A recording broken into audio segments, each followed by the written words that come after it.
Inilah YouTube Om Satyau di sebuah lokasi yang di sini sudah termasuk jarang ya. Orang kalau sudah lewat masuk di sini jarang gitu. Jarang ada orang yang bisa sampai masuk ke area sini. Ini termasuk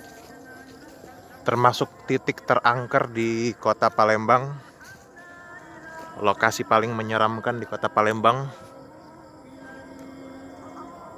Inilah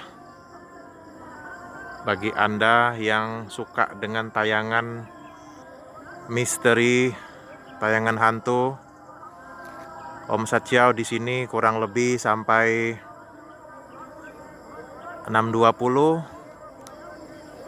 sekitar 6.20 kita mencoba merasakan di sini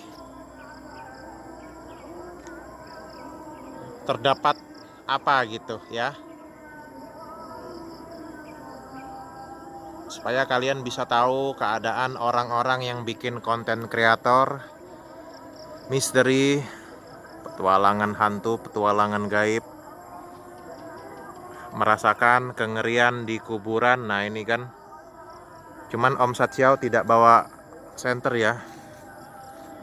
Terima kasih bagi Anda yang sudah menyaksikan, dan kita bertemu di video yang berikutnya. Inilah kan ketika Anda yang belum tahu keadaannya seperti ini nanti ketika di kegelapan ya.